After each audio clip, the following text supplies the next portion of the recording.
Spider-Man 2 is a good game. The sequel to the highly acclaimed and loved Spider-Man 2018, which made Insomniac Games a prominent figure in modern gaming almost overnight, and an idea for a sequel that got the Spider-Man fanbase incredibly hyped for its release. A game in which you could play as two Spidermen and defeat Venom, an iconic and highly requested villain. Spider-Man 2 had all the ingredients to surpass the original, but in reality, it doesn't come close. A game with incredible highs and extremely disappointing lows. Almost 3 years after its release, now is a perfect time to reflect upon the good in Spider-Man 2, the bad in Spider-Man 2, and whether or not the game delivered to its high expectations. This is Spider-Man 2, 3 years later. Spider-Man 2018 was a game that pleasantly surprised me and surpassed my expectations for what a superhero game could be. The traversal was fluid and oddly satisfying, the combat engaging and immersive, while New York City was stunning and lifelike. The story engaged me and brought along emotional moments that I didn't expect from a Spider-Man title, particularly at the end. After completing the game, I was immediately eager for a potential sequel. Others clearly felt the same, as the game sold 3.3 million units in its debut week and reportedly over 20 million copies on the PS4 version to date. Flash forward to 3 years later, the sequel was finally announced at the PlayStation Showcase on September 9th, 2021. A trailer in which very much justified the hype, showcasing Peter and Miles teaming up to go after Kraven the Hunter, but also arguably the most iconic Spider-Man villain of all time, Venom. Then, almost 2 years later, on the 24th of May in 2023, we got a gameplay reveal. Myself, along with 30 million others, tuned in to see completely retuned and immersive gameplay, showing off Peter in the symbiote suit with a more aggressive, violent fighting style than the first game. They also showcased the new web wings, a new, unique way to travel the city, as well as finally confirming that you would indeed play as both Peter and Miles. The main takeaways for me from this trailer was the effect of the symbiote on Peter, that he was slowly losing himself, a sense of jeopardy that got fans excited to see unravel, as well as the significant threat that Kraven appeared to pose, while also having Venom involved in the storyline. Almost seemed the perfect mix to me. On October the 20th, 2023, the game finally released to critical acclaim, but also some disappointment amongst hardcore Spider-Man fans and gamers. I have to say that after platinuming the game and replaying it multiple times, I do share the same sentiment. Why does the game feel like it's not what it should be? The problem with a sequel, particularly when it's a highly successful and much loved game, is that the expectations are so high that you can almost never meet them. The sequel can ruin the aspects that made you fall in love with the first game. Now, I'm not saying that Spider-Man 2 does that to me, but it does make me miss Spider-Man 2018. I truly wanted Spider-Man 2 to be better than 2018, and while in parts it does improve certain aspects, it's definitely not a better game. For all that it does well, particularly the swinging and combat, there are equally aspects that are disappointing. Spider-Man 2 is a mixed bag, a game that I thoroughly enjoy, but I'm also thoroughly frustrated by. So let's get into it and start with the good.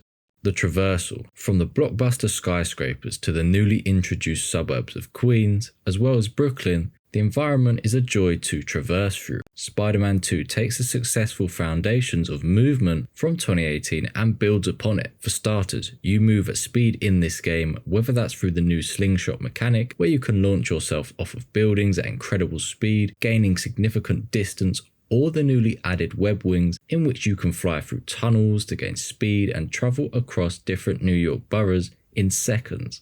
It genuinely is a joy to traverse in this game. Even after completion, I keep this game downloaded purely to swing around in because I enjoy it that much. Speaking of swinging, it's a major improvement from the first game, where it was already a standard setter.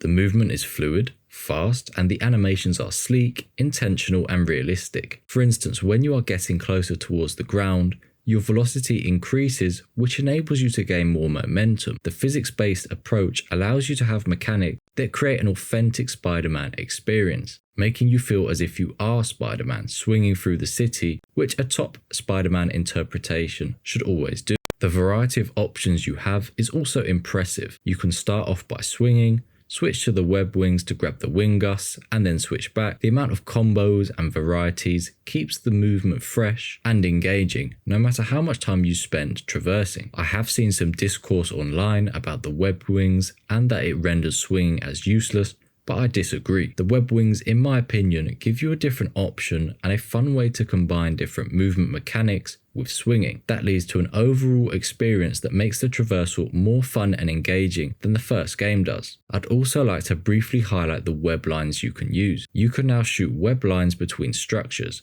which is particularly useful when approaching combat and gives you a new element of stealth, making the general experience more engaging and allowing for more skill expression. All in all, movement is a highlight of Spider-Man 2 for me, something that is genuinely a standard setter for how movement should be in action games, and a clear improvement over the first edition. The graphics. Spider-Man 2 looks fantastic. The lighting and reflections in gameplay settings are phenomenal, truly putting to use the capabilities of the PS5 and particularly the PS5 Pro. However, the fidelity particularly shines in the cutscenes. The cutscenes are super crisp, every detail is carefully crafted and executed. The way that the symbiote suit looks is incredible and everything is aesthetic. The environment of New York City is also stunning. The skyscrapers are beautiful in this game, every building feels intricately crafted, and the textures and general look of the world are a clear step up from Spider-Man 2018, which in its own way was visually impressive. The scenery in general is just beautiful. I caught myself a couple of moments with my jaw dropped to the floor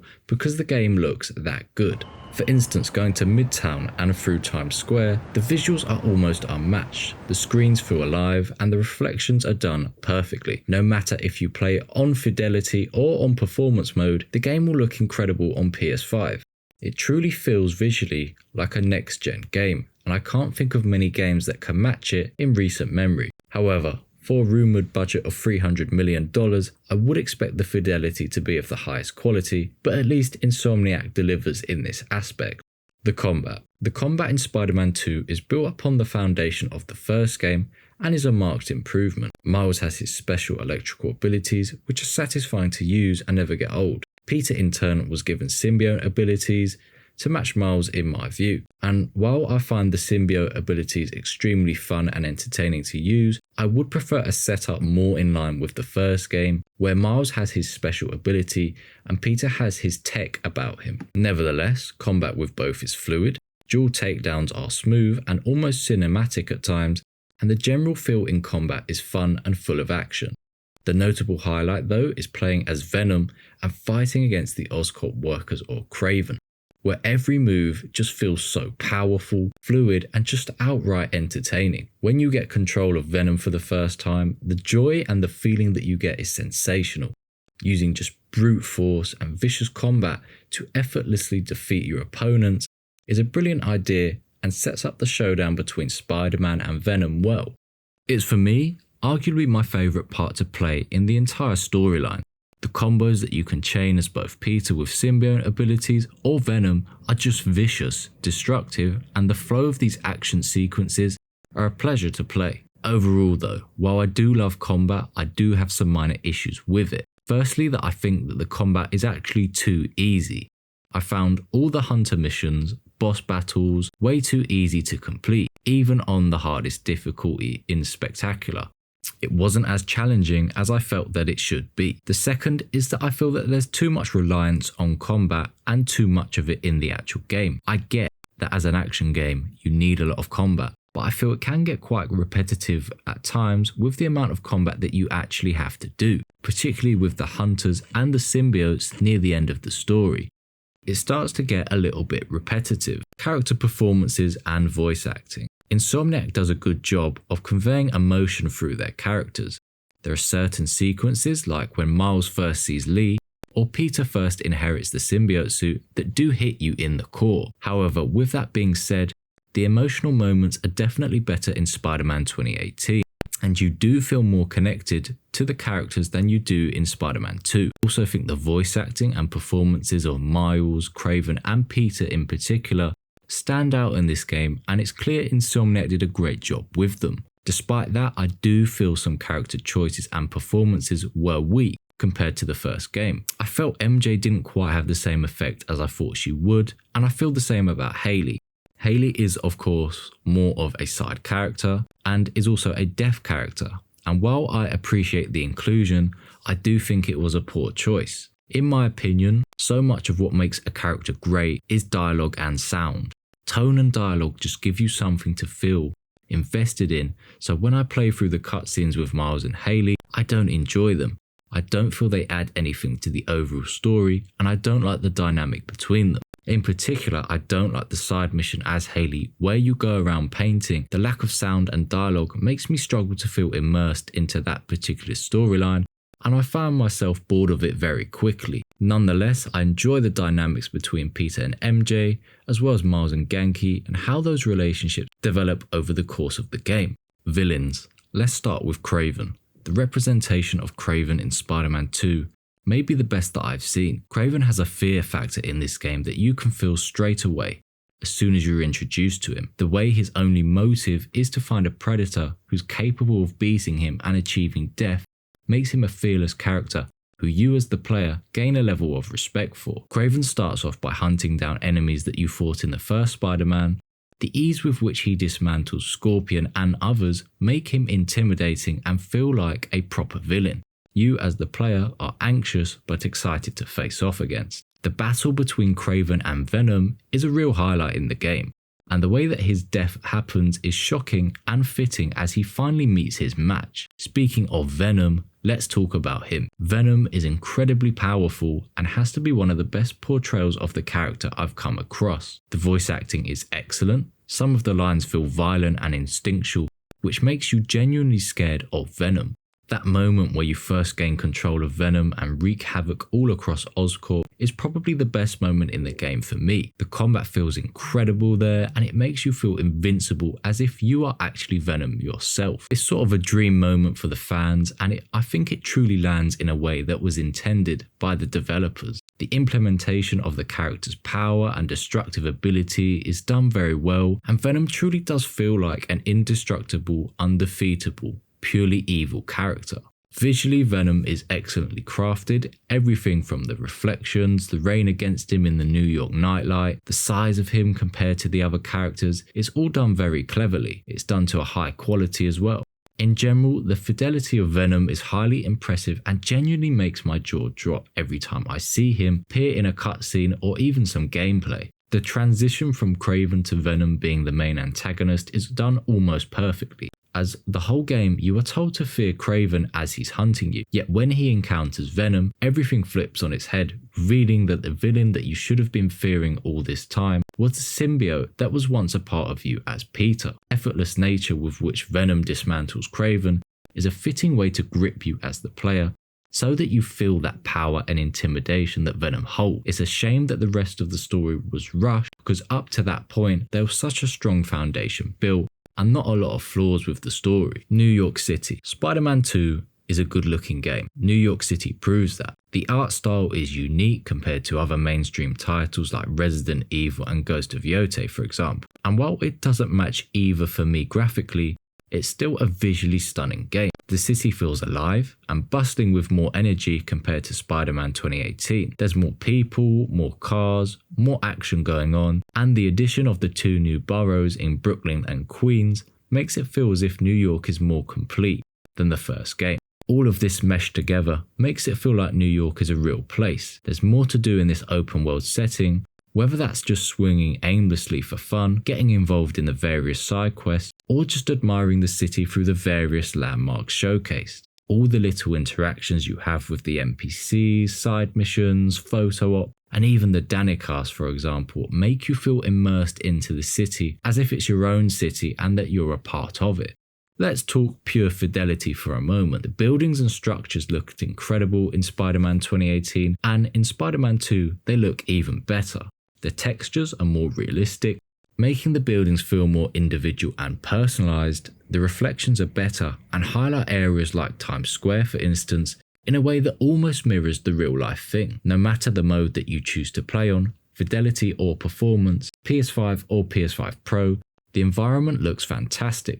The visuals remain polished and there's no noticeable drop in quality. My only issue with New York and the open world is the side missions. Some of the side missions are a fun nod to the first game, like helping Howard with his pigeons, or fun to play through, like finding the saxophone for the museum. However, on the whole, it is too repetitive. Whenever you get a crime report, it's always the muscular criminals down an alleyway that you go and beat up, or you stop their car on the road, or if it's not that, it's the symbiotes in the street. And this is the theme for the majority of the side quests in Spider-Man 2. I recently played Ghost of Yote, where the side missions are far more varied and feel unique with each one that you complete. It also adds to the story more, where they either teach you a new skill for combat or you learn a new weapon. When I play Spider-Man 2 side quests, I don't feel any of that enjoyment, more like I'm doing chores within a game, and that a lot of it's not really helping me contribute to the actual main story. The story. There's a belief that you shouldn't do a sequel unless you have an idea that is either equal or greater than the original. That's a belief that I strongly agree with. In Spider-Man 2's case, I think the idea was equal to Spider-Man 2018, however, the implementation and execution is not at the level that it should be to surpass the first game. The story has a lot of moving parts and is highly ambitious. It is arguably more interesting than the first game, yet is clearly rushed and doesn't quite hit the same as 2018 did. There's just something off about it. Now, I don't have behind the scenes access at Insomniac, and I know there were rumours about aspects of the game being cut and reworked shortly before release. The issue is, when the sequel is shorter than the original, particularly when you consider this game had 2 main Spider-Men and 2 main villains, it feels as if the game lacks important context and backstory in key moments, and could have done with an extra 5 or 6 hours of gameplay to fully flesh out the story that was trying to be told here. For instance, the symbiote is rushed from the moment that Peter inherits the suit and then becomes an evil version of himself. There's not enough backstory here. That version of Peter is one of the highlights of the game, but yet is short-lived and rushed through to get to the important plot point of Venom being fully introduced, which ironically is another significant plot point that is clearly rushed. Honestly, up until just before the Venom and Kraven boss fight, the narrative was set up almost perfectly. The storyline was well paced. The setup of Kraven hunting down your old adversaries kept you invested, Miles struggling with the guilt of his father's death as well as being consumed with the revenge against Lee, while also balancing the reality of being a Spider-Man, and then the massive cloud of Venom that's approaching. It creates a sense of fear and unease into what's going to happen to Peter and how Venom is going to control him. Up until this point, I was genuinely enjoying this game equally, if not more than 2018, but after Peter loses the suit and Harry gains it back, the narrative takes a clear nosedive in quality and storytelling. You don't really get that true, authentic moment of despair like you did in the first game with Aunt May or Otto. Don't get me wrong, the battle between Peter and Miles to remove the symbiote is great, but the transition back to normality for Peter is too fast and done in a matter of a few main story segments. The game doesn't build the anticipation that it should do for the level of investment and potential that it promises you in the first half of the story, like 2018 delivers on. This is what separates a great game from a good game for me. You need to feel the emotion that the characters are going through, and that's what's sorely missed here. It's a shame, and it's what great story games like The Last of Us, God of War and Uncharted give you that Spider-Man 2 hasn't mastered. Everything goes downhill when Venom is properly introduced into the story. Now, I've already said that Venom is captured brilliantly and is one of the best iterations of a Venom in a game. However, from this point, the plot is more predictable and rushed. In a matter of missions, the entire city is covered in symbiote nests and under Venom's control, and then a few missions later, the city is saved and everything's back to normal. There's also a real lack of punishment to the characters, like Peter for his actions with the symbiote, and the game gives you a sense of letting him off the hook for all his previous destruction. I don't like that the fact the main plot is centered around Harry, who for me is a character who lacks likability and substance compared to say Miles, Peter, or even Kraven. I feel as if Harry should have died after you defeat Venom. It would have left a far more impactful impression than the game gives you. Sometimes it's smart to kill off characters, and this is one of those instances. The game seriously lacks a sense of jeopardy. Now, I realise Spider-Man isn't a gritty game like, say, The Last of Us, but there's a real lack of a shock factor in the second half of the story that ultimately spoils it. I feel like what I was promised in the first half is left in the second half of the story, and I'm left wanting more narrative. A couple more hours and the game genuinely could have matched the first or even surpassed it. Finally, I just want to touch upon the motives of the main characters. In the first game, Peter is clearly dealing with managing his relationship with MJ and trying to win her back, as well as provide for his Aunt May and Feast, whilst also supporting his mentor Dr. Otto, who he eventually has to defeat. Whereas in this game, one of his main motives is the mortgage to the house. I mean, seriously, the amount of dialogue and hints towards the mortgage or MJ moving in, particularly during the Scream boss fight, is embarrassing and almost cringy to play through. Obviously, Miles' motives in this game are far more well done, whether it's his struggle to get into college or his revenge and guilt against Martin Lee. It just feels far more polished and intentional, and Insomniac does a good job of actually visualizing this through Martin Lee and Miles having to team up to save Peter. Overall, the story is a good one, but it lacks some real substance and clear motivation for the characters when you compare it to Spider-Man 2018. It's not to say that it's done badly, but you can clearly tell that it's been rushed and that there's some things that need some more context and backstory to really elevate it to a level where it can compete with the first game.